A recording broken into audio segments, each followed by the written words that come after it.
Welcome back for our second in conversation. And this is a very, very exciting one for me personally. And that's because as artists, I think all of us are familiar with the term Alap, the family of Alap, and I'm sure it doesn't need any introduction. And yes, the whole concept was taken forward by our very own Akhila Krishnamurthy. So today, celebrating this Women's Day contribution and celebrating a massive contribution in the field of art, we have Akhila Krishnamurthy, the founder and CEO of Alap, joining us.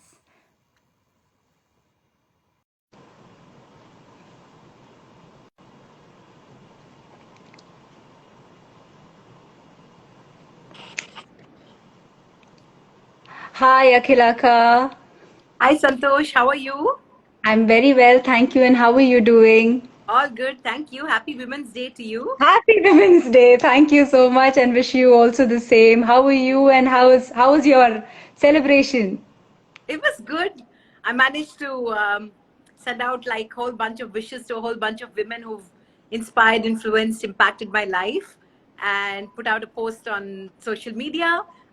Spent like I got a morning off to work in peace without having to juggle things. So it's been a great day, and here I am talking to you. So thank you, Milap Fest, for this opportunity. Oh, thank you. I mean, for us, like we always look at you and look at Alap, and to me personally, you're the face which is most welcoming with this beautiful smile, and that is the tagline for me for Alap, and that's personal from my side, where it is like it's a tagline for Alap because that's a smile that you welcome every artist at every level with. So that's a huge congratulations to you, Akka. Get that. Thank you. Akka, without further delay, now this is, I'm sure most of us have this question who have been looking at Alap's work, who have been working immensely with Alap, who've been enjoying Alap as an artist, as an art lover. How did you come up with this word Alap, or how did you feel? Where did you feel that gap? Where did you feel that you really needed this? You really needed to step in with this. Just wanting to hear that story where it started from. Well, the thing is, I was almost certain you were going to ask me this question. So I thought I would, as a journalist, I'm always trying to see how I can, because I listen to so many people share their stories with me. So I was thinking how I could share the story a little differently. And the thing is, Santosh, I started my career as a journalist. And I spent a lot of time interviewing people, writing about them.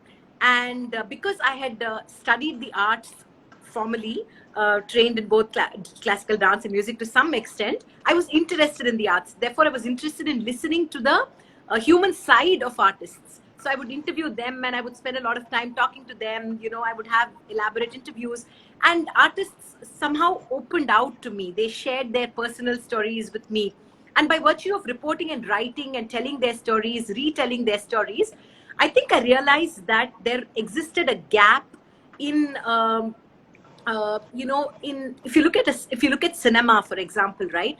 Everybody has an agent, a manager, who kind of the artist creates the work. Ranveer Singh will act in a film, and that's it. Somebody else takes care of everything. Every other aspect is managed.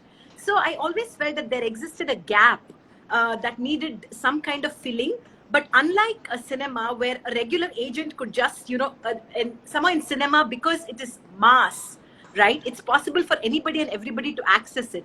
But somehow the arts required a certain nuance, certain understanding for somebody to bridge the gap between the artist and the audience, between the artist and a member of the press, between artists and anybody else who was in some way consuming the arts.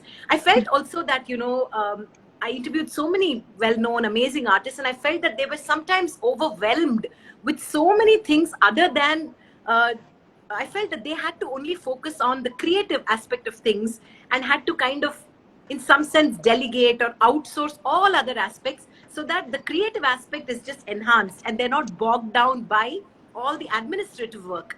And I also felt that because I had written about artists so much, I also felt that I could sort of have somewhat intelligent conversations with artists, you know, come up with ideas, sort of strategize with them on how their communication needed to unfold, how should they kind of tell and retell their stories to a larger universe. So I think I noticed these gaps, and I actually started Alap literally sitting in a coffee shop. I go drinking coffee in like a cafe called Sangeeta after my run every day. So in October 2012, after a run, I had quit my job as a journalist, and I finished my run, and I was wondering what I wanted to do with my career. I was writing extensively for different publications, but I wanted to do something a little more tangible. So I wanted to marry my interest in the performing arts with my experience in journalism. So I said, hey, let me just start something. And I didn't know what it was. I didn't like have a vision or anything like that, but I knew I wanted to do something in the space of the arts. And I was just drinking coffee, and I said, this name Alap sounds really nice. And I literally came home. My house was literally a walk away. I came home and I started a folder and I named it Alap, Alaap. And literally like 2 days later, Priyadarshini Govind, who's also a dear friend of mine, she had been sort of selected to be the convener of the Natikala conference that year. So she called me and she said, Akhila, do you think you could help me out a little bit? And I said, it's so bizarre that I'm just thinking of doing something in the arts and you're giving me my first break. And I said, we literally actually, Priya only knew that she wanted me to help in some way. I only knew that I could probably help in some way. But apart from that, I had no idea, Santosh. It literally grew organically. One thing led to another. She had a small team. Shweta and Apurva were there. 3 of us connected. We spent a lot of time in my house, chit-chatting, figuring out what to do. It literally grew organically. And in the Natikala conference, I launched a magazine called Alap as well. And I think that sort of sparked off something that I can't believe that I've lasted 8 years now. Every year I keep thinking that, okay, last year I'm going to close. But yeah, that's really how I began. That's so inspiring. I mean, when I was hearing this journey, I was just thinking when you actually created a folder on your desktop and you said, okay, this is Alap. From that point to the time you got your first assignment, or you call it the first break off where you were like, okay, assigned work, and now you are constantly thinking, okay, this is what I'm going to do next, or this is what I'm going to work with. At any point, did you feel pressurized, or was it, how are you managing things, especially from a field, from a looking up out of it as a arts management, as a journalist, as a performing artist yourself, as somebody who loves dance and music by all means of things? And how did you find that space? Did it find ever challenging to you in this journey? Yeah, I'd be lying, Santosh, if I said that it's not challenging. It's like life, right? Like every day there is a new challenge. And I suppose that in some ways, even though I crib and whine about how I miss the structured life of, I mean, in a sense, like even a journalist's job is a very dynamic job. Like every day is a new day. And I think in some sense that rubbed off, or that prepared me in a certain way to the very dynamic nature of Alap itself. And I suppose it's after a point it becomes like a responsibility. In my talk on the TEDx Napier Bridge platform, I talked about how Alap became like my first baby. At that point, I didn't have a child, so Alap literally consumed my time, my energy, everything. So it became like a baby. And after a point, you can't just drop a baby just because the baby is difficult, right? The baby will throw tantrums. The baby will have a mind of its own. The baby will say, today I don't feel like listening to you. The baby will do everything, but you don't drop the baby off. You just say, okay, now how can I figure out how I want to work this baby? Okay, today I won't talk to the baby. Then tomorrow I will buy the baby some gems, all kinds of things. I think it's been like that. It is definitely challenging, but it's definitely taught me more than I could have ever learned in a corporate gig, because I completely work with human beings. I work with artists. So it has taught me a great level of ability to endure. It's taught me ability to aspire for perfection. It's taught me how artists sacrifice, so many things to kind of achieve something. It's taught me things on so many levels. It's also taught me the importance of boundaries. It's also taught me the importance of how to, come up with an idea and actually make money out of it. It's also taught me how I can create professional workings, systems and processes in what is a very unorganized kind of space. how can I create a more like a safe, a positive, inclusive environment for the arts. So it's taught me a lot. But to endure every day has definitely been tough, like every day. But like I said, like after a point, like you assume responsibility for a child and you say, I'll hold you no matter what. So I think that's what I've been doing, at least, and I think I will do it till such time that the baby can walk on its own and go away to America to study or something. I'm sure that will go way. It'll see you growing with its parents, grandparents, and I'm sure it'll be a beautiful Oh, journey. It'll be a. I was quite inspired when you told this word, like you did say that it organically grew. But in this organically growing and facing things and situations, there would have been one moment where you felt, yes, this was the purpose of it. And you had that tears, that emotional movement of your life. And I think that would have been the most beautiful day of your life as well. Do you recollect any day that actually you think that, this was it, this was the purpose? I remember you were sharing some beautiful moments that Alap has got you, which actually yeah. emotionally. Well, the thing is, Santosh, so we've always sort of been active on social media. It's not like we jumped onto the digital wagon last year. We have for the last 5 years been very actively, slowly, steadily kind of pursuing that medium, because that's the medium that really connects us with a larger universe, right? Whether we like it or don't like it, it's like you Absolutely. can't ignore it. But then last year has definitely been a sort of a very, we had a paradigm shift, so to speak. And I think that the last year has definitely been the most gratifying year for me, because literally, like, it sort of literally helped me connect with a larger world. I didn't know that somebody far away in Phoenix, Arizona was watching like somebody perform on the Ala platform, and feel like she could get through a very hard day because of something that we curated. And I think that's been like fantastic. And the fact that because last year everybody had time and everybody was in a sense trapped in a similar kind of a situation, I think it brought us together. And everything that we did really emerged from, it was just a sincere, earnest attempt to see how I can, do whatever it took for me to get through the day, have my dose of sanity, and share that sanity with a larger universe. And I think that both the artists and audiences responded so spontaneously. And, like, in business jargon, there is a word called ROI, return on investment. And Investment. my chartered accountant would often tell me that, Akhila, don't worry, at some point that will happen. He's a kind of a very, I think my chartered accountant is a spiritual type of person. He's never talking to me about money, but he always told me that, that there is something called an ROI that will happen at some point. And I would always be like, oh God, we're not like, how am I going to pay my bills and stuff? But I think last year I saw the ROI. All the investment that I had in some sense made into the brand came back to me, because every time, every single artist I called and said, hey, do you think you could share like 20 minutes of your work on the Ala platform? Not a single artist, Santosh, I'm not even joking, not one single artist said no. Not even one.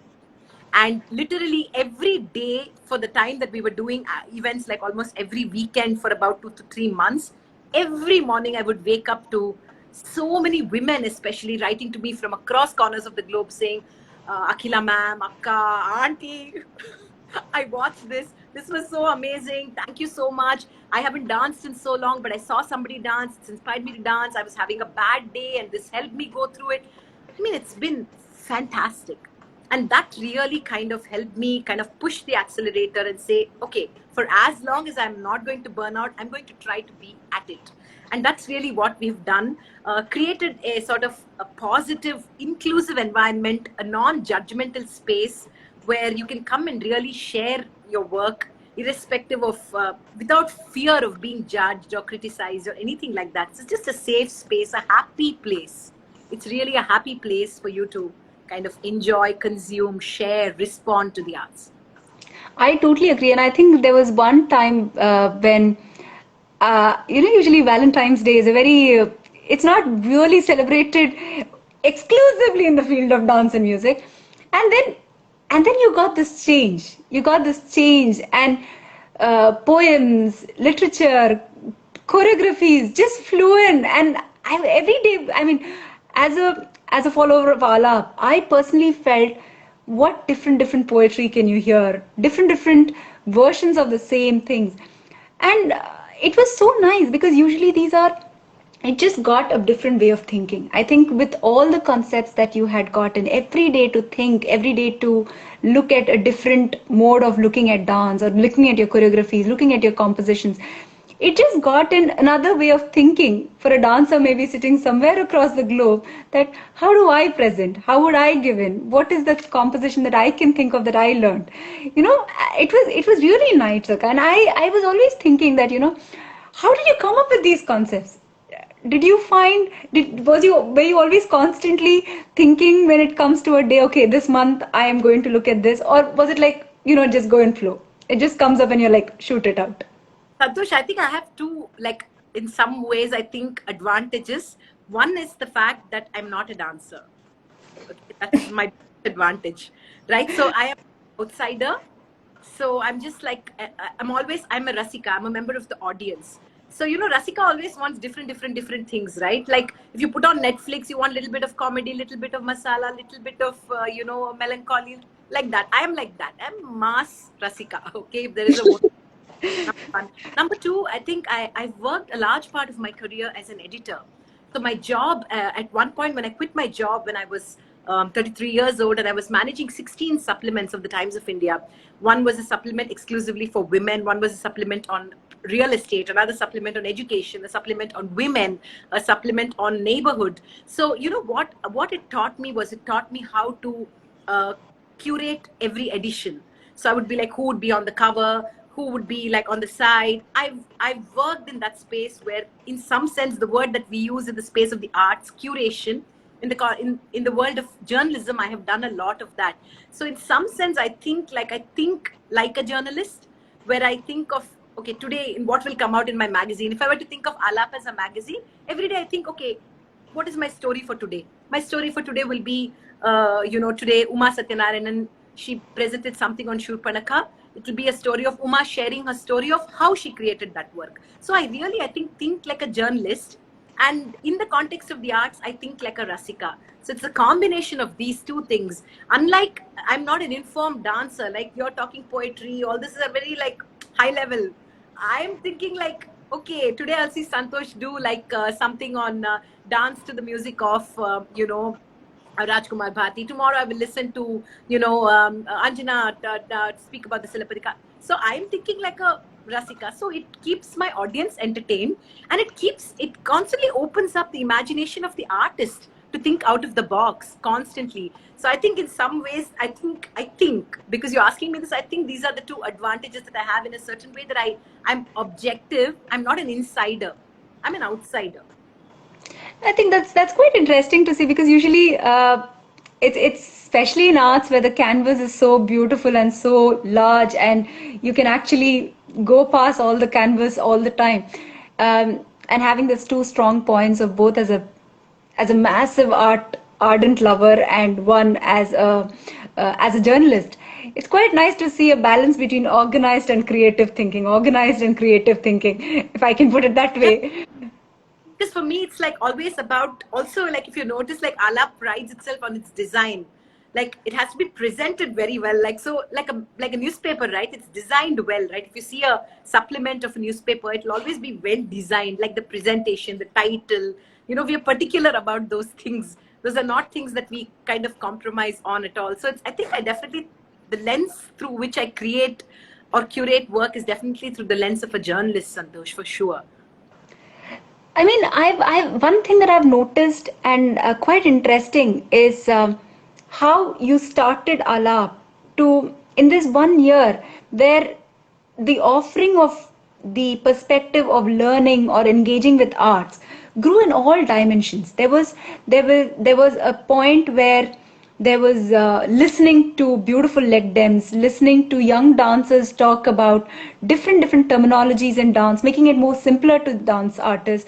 There was one part where musicians spoke about it. There was one part where you actually can sweat it out. So this whole concept of sweat it out came in, and it was constantly never letting you lose your love for dance. or your love for music, some or the other way. And in this time, Akka, I know you did mention that it just organically happened to you and everything kind of settled down. But was this one year a different life changing or a game changing or a perspective changing uh, time for you? And if it did, how did you kind of adapt to it? Were you feeling nervous? Were you finding yourself, okay, you know what, let me do this? Did it kind of challenge you when you started thinking about it?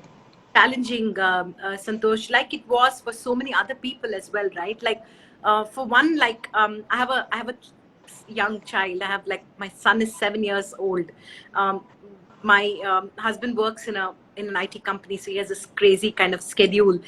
We were all trapped in our homes with all of us having to work and perform. So it was definitely not easy, kind of, pressing the accelerator and saying, okay, I'm going to sustain. But I think, like, over the years, I have, like, learned that in anything that you do, consistency is crucial, right? You cannot, like, put out a post today and then forget about it, and then take, like, a solid, like, whatever. And I think I really don't cut myself too much slack. So if I set out to do something, usually I like to kind of stick with with my whatever that sort of mission or something that I kind of set for my own, my own standards. In some sense, it's definitely been a very, very different year, but it's also been a very, very, very fulfilling year, because I have made so many friends. I have connected with so many people in the space of the arts. I have learned so much about life, and, like, how about the idea of trust. So many people you trust kind of let go. So many people you didn't ever know come into your life and make you their own. So it's been a very, very beautiful year, actually, because it's also taught us that how we can all have so little, right? We didn't have lights in our home, like proper dancing lights. We didn't have, like, large spaces to dance. uh, we didn't have the assured comfort of an audience, but we still managed to connect, we still managed to share. So I think it also taught us a great amount of minimalism, right? That it's possible to kind of, from these little screens, be able to, is this the way forward? No, it's not, probably. But it's still, the fact that we managed to do all this definitely helped us all kind of sustain and kind of get through this year. And for that, I will always be grateful to the digital platform. So in that sense, it's been a different, difficult, strange, fulfilling, gratifying, precious, all of it. I think, Santosh, I definitely think that it's definitely given me much more confidence. That it's reinforced the. I didn't set out Alap with any purpose. Like, I didn't have these large goals and mission statements. None of that. But I think this year has helped kind of reinforce that there is something that Alap is doing right, that so many people are able to connect with it. So in that sense, it's been a very precious year for me. That's so nice. Agar, I was just trying to understand one thing from a perspective of an artist who's probably, or an art lover who's probably away miles away from India or from Chennai, and way forward things will get back to its life. Have you ever thought how you would be again connecting back these audiences, or would there still be a platform where we go half digital and half live? Would that come to a situation? Or if we say, okay, we're cutting off complete digital and we go complete live with performances, would that be challenging again to see, I you don't know? know. After being through this pandemic challenge, Santosh, any challenge seems like we can get by. I think I think this is definitely going to become a platform that is going to stay. It's not going to replace the live experience, definitely not. But it's definitely going to be an experience that we're all also going to parallelly, simultaneously, also kind of be a part of. Um, uh, in terms of what we plan to do at Alap, is we're just planning to continue with what we are doing, because we are not equipped financially to create platforms where we can actually, like, we're not going to become a digital sabha, and we're not into all that. We are basically a platform that intends to create a happy, safe, inclusive, accessible space for dancers, and to kind of see how we can constantly keep listening to each other's stories, listening to, watching what each of us is creating in small capsules, and keep uplifting and elevating each other, because there's space for everybody. But everybody needs validation, everybody needs a kind word every day to kind of keep going, and I think that's what Alap wants to, and very consciously I think will attempt to do, even after the live experiences are back and life gets back on its feet in that sense. I've heard so many words. I heard you telling organically. I've heard you say elevate, support. I'm just trying to figure out. Maybe you only help me. What's your mantra, Akka? What's your mantra that you always keep telling yourself? Maybe every time a challenge has come, or a day is not as you thought, or didn't actually feel. Do you have a mantra in your life that, or something that that you keep telling yourself? Um, Oh, Santosh, the thing is, I must make a confession that I am a workaholic. Okay, everybody who's worked with me knows that I am always in one side of my head. I am constantly thinking work. For the longest time, when I was with the Times of India or with the Hindu or with the India Today, there's always one side of me which is constantly thinking about work, and then there is another side which is thinking of home and my child and all of that. But this side is always like permanently active. I just feel like. Uh, I actually don't need like after a point, like I said, that you kind of you assume a responsibility, and there's no shying away from it. If it's got to be done, it's got to be done. You have to wake up and you have to take a bath every day to and get your work done, right? I think in a certain way, like if you decide to do something, you just have to do it. So in a certain way, it's sometimes terrifying even for me, because I just don't know. I don't understand the idea of leisure very well. I'm not somebody who takes breaks on a Sunday. I'm addicted to my phone. I have so many other vices as well. But I definitely think that my mantra is really just that, like, keep moving forward. I tend to forgive. I mean, if something bad happens, Santosh, typically I'm the type of person who will feel bad for like 5 minutes, and then I wash my face, line my eyes, and I'm back. I really I recognize that there is no time, luxury to kind of mope around feeling bad, because work needs to be done. There is enough, because if I finish work, only then I can attend to my home. So it's like, it's just got to be done. So I kind of just keep thinking that I have to do whatever it takes to move forward.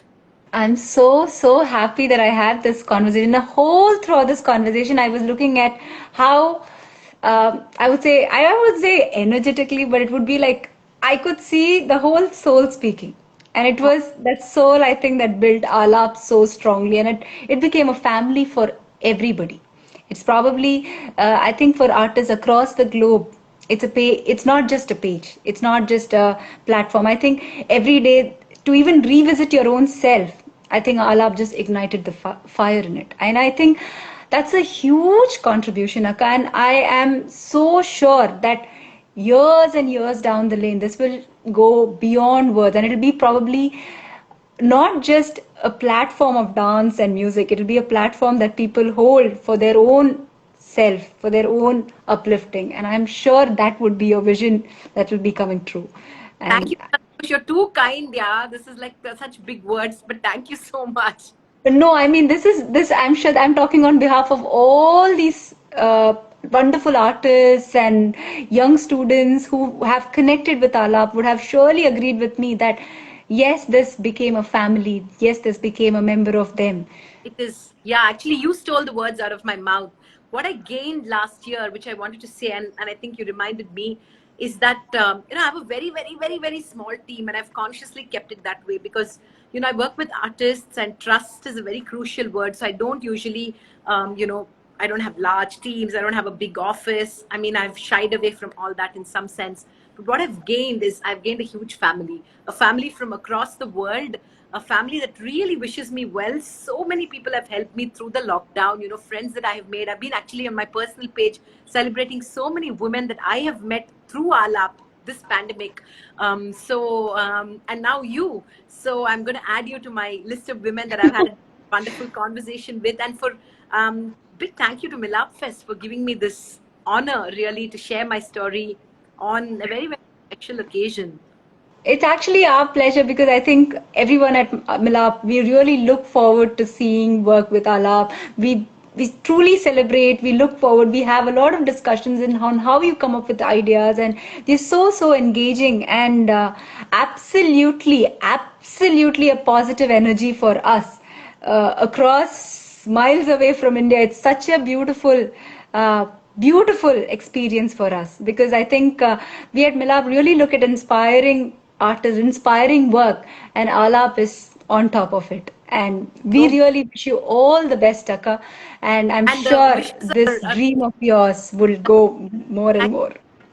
thank you so much, and thank you to Alok as well and to Milap Fest. Thank you very much for this honor. Thank you so much. And again, a very happy Women's Day, Akka. To you too, my dear. Bye. Take care. Bye. Bye.